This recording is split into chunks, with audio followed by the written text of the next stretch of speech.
Si Hello po, I am Jared Salvador po. I'm 17 years old po from Makati City. Hello po, I'm Shanshandan po, ang Blue Dreamer from Zamboanga del Sur.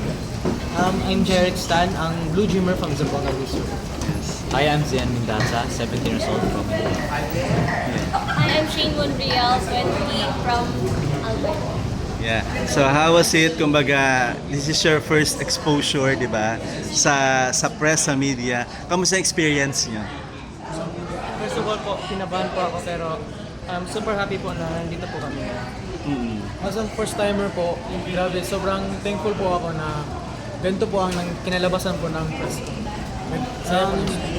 Kinakabahan po, syempre, and na-overwhelm din po.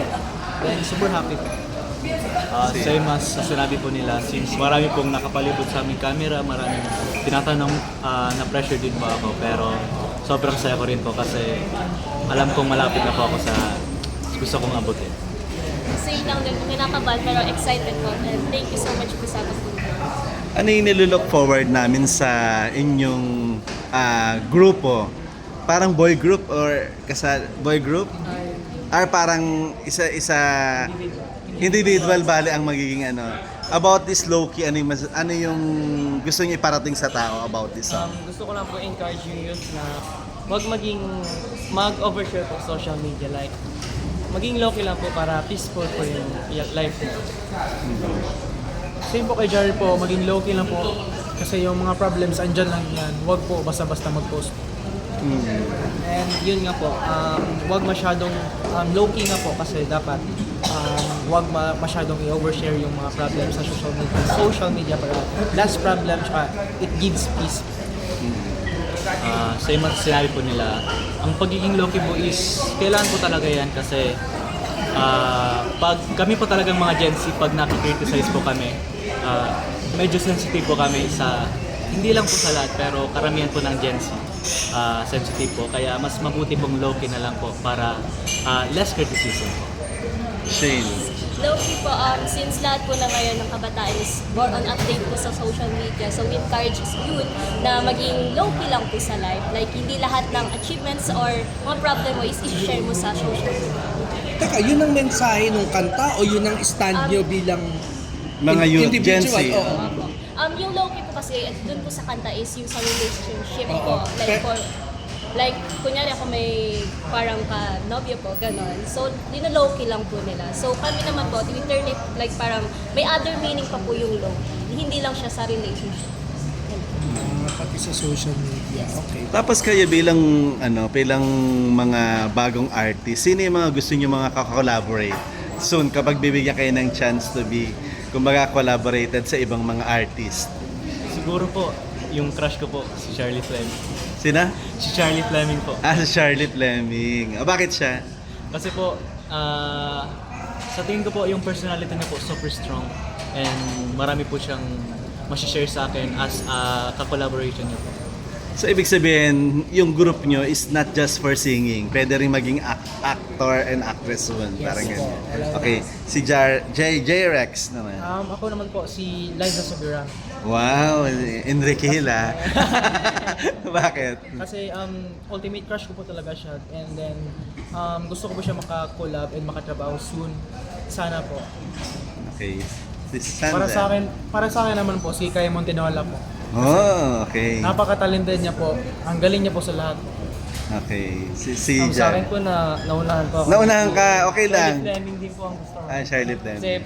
parang same age lang po kami, and then parang ka-vibe ko po siya kasi Gen Z.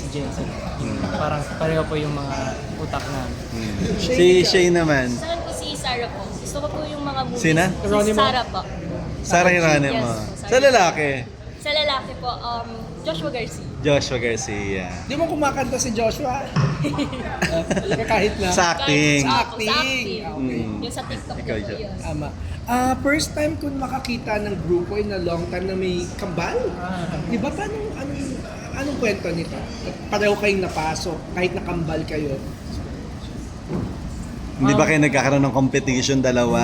Hindi Parang naman po, ganyan. kasi kami pong dalawa po nagtutulungan po para ang mga to. And ako po yung una na-discover po, and sinabi ko po na may kambal po ako, and tinignan po nila yan, nakapasa na. Kasi same lang po kami ng talaga ng mukha po. Ikaw, J-Rex, ano masasabi mo?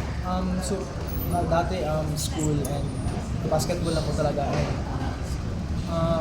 May nag-discover po, like kay Sean, and then pina-audition po.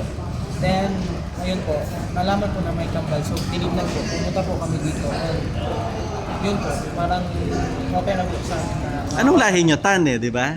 Tan yung apelyido niya. Chinese. Opo. Pure ba yan or half? One half Half lang. Si Jared is... Yung papa ko ng lolo ko is Japanese. kami, medyo may pagka-Japanese ka eh. At siyempre may Pinoy si Sian. Pero Sa parang atin. meron ka din siya na. Siguro po, Pinoy malayo lang. na po yun. Malayo na po. Castilla po sa side ng Kastilain naman. Tapos, Shane, anong feeling na ikaw lang ang babae? Masaya po kasi parang ano lang, parang princess lang. Ikaw yung princess nila. Yes. Ikaw yung roses among the thorns. Parang ganyan. Ano yung gusto nyong last na lang? Ano yung gusto nyong makilala kayo bilang bagang mga bagong artist dito sa industry? Ako po, gusto ko pong makilala niyo ko kung sino lang po yung ako and kung ano lang po yung mapakita kong best ko po. Kasi Sandali. Gusto ko po na makilala po ako sa lahat po na like parang magaling po mag-acting, magaling po mag-kanta po, and saya po yan po. Like, ano tawag po dyan? Like all around po. Gusto ko. Like flexible and Flexible. yeah. Yun na yun. Versatile. Versatile. Gusto ko lang po ma-spread yung pagka-genuine ko po na pagkatao. And matatak po na nila na, yan po si J-Rex. Gusto ko mag-spread na love and happiness po. So yan. Ako naman po, gusto kong makilala as a inspiration po sa mga kabataan ko na kung kaya ko na from bullying nga po sabi ko po kanina, kaya nyo rin. Ayun po, doon ko po gusto makilala bilang inspiration. Gusto ko po inspire yung mga katulad ko pong galing sa broken family na hindi po hadlang yung pagkawala ng tatay nyo. Like parang dapat gawin nyo siyang lakas para pagdating po ng panahon, okay po yung family nyo. Like maganda na po yung pamumuhay. Sa akin uling question ko, bakit ganun ang stand niyo sa social media? Napaso na ba kayo sa mga na-post niyo? Meron na ba kayong instance na napaso kayo sa post? Sa akin po, dati po, nagkaroon po ako ng parang ginagawan po ako ng issue, and then that time po, dun ko na-realize na dapat talaga low-key lang kasi pag more on madami po tayong pinopost sa social media, dun po tayo criticize ng mga tao. Anong inisyo nila siya? Like, ano po, di ba normal naman po sa school, like parang may mainggit po, gano'n. So, hinahayaan ko na lang po sila. Wala po akong ginawang ano pa sa kanila. So, ignore na lang. Siya? Meron, napaso ka na ba sa isang na-post? Hindi pa po, since hindi rin po ako Social media. Ako. Loki lang ba? Okay. J-Rex. Hindi po. May mga nagkalat po sa amin na may scandal daw po. Ganon. Like video scandal? Video just hindi naman totoo. Hindi naman. Paano nyo pinatunayan yun? Ano, Sam? Sumagot kayo. Sa akin naman po, hindi naman po ako takot sa mga ganyan kasi confident po ako na wala po akong ginawa po. Bahala sila kung magkalat. Si Jared. Wala pa. Wala pa. Wala talaga. Wala kang post na napaso ka. Ay, wala pa. Pero ganun ang stand mo sa social media na wag masyadong mag-share. Huwag ma-overshare po sa Wag mo overshare. Okay. So, thank you. Congratulations. Pwede ba kayo mag-post yung